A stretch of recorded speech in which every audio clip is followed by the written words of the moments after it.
हरे कृष्ण। राधे राधे। श्री सद्गुरुदेव भगवान के चरणों में बारंबार प्रणाम। सभी साधकों को श्री सीताराम। साधकों, हम भक्तमती द्रौपदी जी का जीवन चरित्र श्रवण कर रहे हैं। आज उनके जीवन में वह प्रसंग आएगा जिन्हें सुनने और सुनाने वाले दोनों व्यक्तियों की आत्मा कंपित हो जाए। अब गतांग से आगे दुर्योधन ने विदुर को बुलाया और कहा, तुम अभी जाकर पांडवों की प्यारी द्रुपद दुलारी कृष्णा को सभा में ले आओ। वह पुण्य ना करने के कारण ही पांडवों की स्त्री हुई है। अब आकर मेरे घर में झाड़ू दे और दासियों के साथ उन्हीं की तरह रहे। विदुर ने कहा, दुर्योधन तू मूढ़ हो गया है। कोई भी मनुष्य ऐसी बात अपने मुंह से नहीं निकाल सकता। तेरी मौत तेरे सर पर नाच रही है। मर्यादा मत तोड़, इन शेरों को मत छेड़, इन विषैले सर्पों को ठोकर मत मार। 100 जन्म में भी द्रौपदी तेरी दासी नहीं हो सकती। मैं धर्म की ओर से परमात्मा की शपथ लेकर भरी सभा में तुझसे कहता हूँ कि युधिष्ठिर द्रौपदी को हारने के पहले ही अपने को हार गए थे। इसलिए उनका कोई अधिकार ही नहीं था कि वे द्रौपदी को दांव पर लगाएं। विदुर ने भरी सभा की ओर देखकर कहा, दुर्योधन पांडवों के साथ अन्याय नहीं कर रहा है। वह अपने ही साथ अन्याय कर रहा है। अपनी ही आत्मा की हत्या कर रहा है। उसे पता नहीं है कि यह जुए का खेल नहीं है। यह महासंहार का आवाहन है। किसी को हीन नहीं समझना चाहिए। दुर्योधन अपने नाश पर उतारू हो गया है। दुर्योधन अपने हित की बात नहीं सुन रहा है। मैं स्पष्ट कह देता हूँ कि अब कुरुवंश का संहार बहुत ही निकट है। उसके साथ ही पृथ्वी तल के क्षत्रिय भी नहीं बचेंगे। यह जानकर आप लोग दुर्योधन को इस अनुचित कृत्य से रोकें। परंतु दुर्योधन को रोकता कौन? वह उन्हें डांटने लगा। दुर्योधन ने अपने सारथी प्रातिकामी को बुलाकर कहा, तुम जाकर अभी द्रौपदी को ले आओ। अब पांडवों से मत डरो, ये बेचारे तो हारे हुए हैं। विदुर इनके डर से ही मुझे खरी खोटी सुनाते हैं।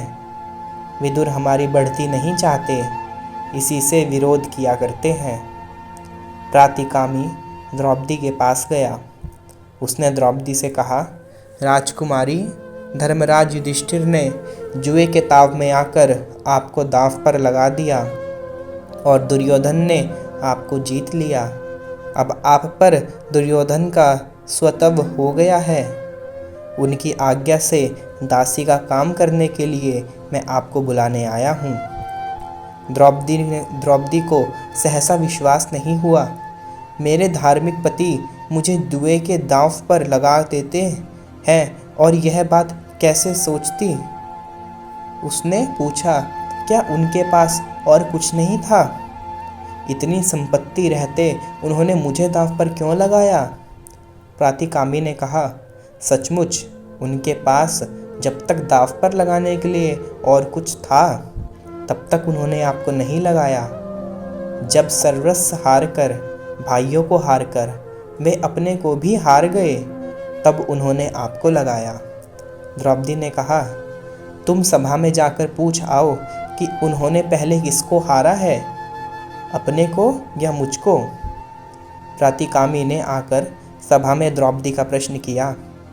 युधिष्ठिर तो अचेत हो रहे थे। उन्होंने कुछ भला बुरा कहा नहीं। दुर्योधन ने प्रातिकामी से कहा, द्रौपदी को जो कुछ पूछना हो यहाँ आकर पूछ ले। प्रातिकामी डरकर पुनः द्रौपदी के पास गया। इस बार प्रातिकामी को द्रौपदी के पास जाने में बड़ा कष्ट हुआ। वह दुर्योधन के अधीन होने के कारण ही द्रौपदी के पास गया।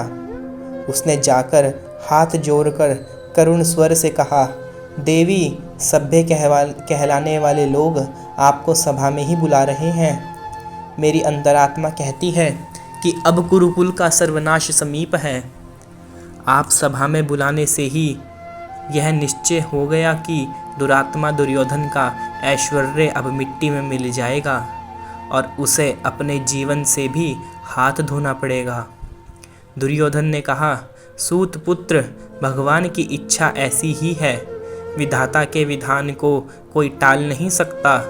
सब लोग अपने भाग्य चक्र के अनुसार सुख या दुख पाते हैं। जगत में धर्म ही सबसे बढ़कर है। धर्म की रक्षा करने से धर्म हमारी रक्षा करता है। मेरी आंतरिक इच्छा है कि कौरव धर्म से परांगमुख ना हों। उनके हित के लिए ही मैं सभासदों से यह जानना चाहता हूँ कि इस समय धर्म के अनुसार मेरा क्या कर्तव्य है। वे गुरुजन हैं, जो कहेंगे ठीक ही कहेंगे। प्रातिकामी पुनः सभा में लौट आया। प्रातिकामी के कई बार प्रश्न करने पर भी किसी ने कुछ उत्तर नहीं दिया। सब लोग दुर्योधन का हठ जानते थे। युधिष्ठिर ने अपने एक दूत से संदेश भिजवा दिया कि द्रौपदी, तुम रजस्वला होने के कारण एक कपड़ा पहना हुई हो तो भी अपने ससुर धृतराष्ट्र के सामने चली आओ। तुम्हें इस दशा में देखकर सभासदों की सहानुभूति दुर्योधन के प्रति नहीं रह जाएगी। इतना कहकर वह जमीन की ओर देखने लगे। दूत चला गया। पांडवों को उदास देखकर दुर्योधन प्रसन्न हो रहा था। उसने प्रातिकामी से फिर कहा कि द्रौपदी को यहीं ले आओ। वह डर गया। उसने जी कड़ा करके फिर सभासदों से पूछा कि आखिर आप क्या कहते हैं, मैं द्रौपदी से क्या कहूँ। दुर्योधन ने अपने भाई दुशासन से कहा, यह प्रतिकामी मूर्ख और ढीठ है। यह भीमसेन से डरता है। अब इसके लाए द्रौपदी नहीं लाएगी। तुम जाओ और उसे बलपूर्वक पकड़कर ले आओ। दुशासन दुर्योधन की आज्ञा पाकर निशंक भाव से पांडवों के महल में घुस गया और जाकर कहने लगा, पांचाली आओ आओ, हम लोगों ने तुम्हें जीत लिया है। अब लज्जा छोड़कर सभा में चलो और दुर्योधन की सेवा करो। द्रौपदी ने देखा दुशासन की आंखें लाल लाल हो रही हैं। वह जान गई कि यह मुझे बलात् ले जाना चाहता है। उसे बड़ा दुख हुआ। उसका चेहरा उदास हो गया। वह अपने हाथों से आंसू पोंछती हुई आर्त भाव से रनिवास की ओर भागी। गांधारी और कौरवों की स्त्रियां उधर ही थी। दुशासन ने दौड़कर द्रौपदी के लंबे काले और लहरदार बालों को पकड़ लिया। मदमत्त दुशासन को क्या पता कि ये वही बाल हैं जो रणांगण में एक दिन भीमसेन के द्वारा उसके ही रक्त से धोए जाएंगे। बाल पकड़ लेने पर सनाथ द्रौपदी भी अनाथ सी हो गई। केले के समान कांपने लगी। दुशासन द्रौपदी को बलपूर्वक खींचकर सभा के पास ले आया। द्रौपदी ने कहा, दुशासन, इस समय मैं रजस्वला हूँ, एक ही साड़ी पहने हुए हूँ। गुरुजनों के आगे सभा में मत ले चलो।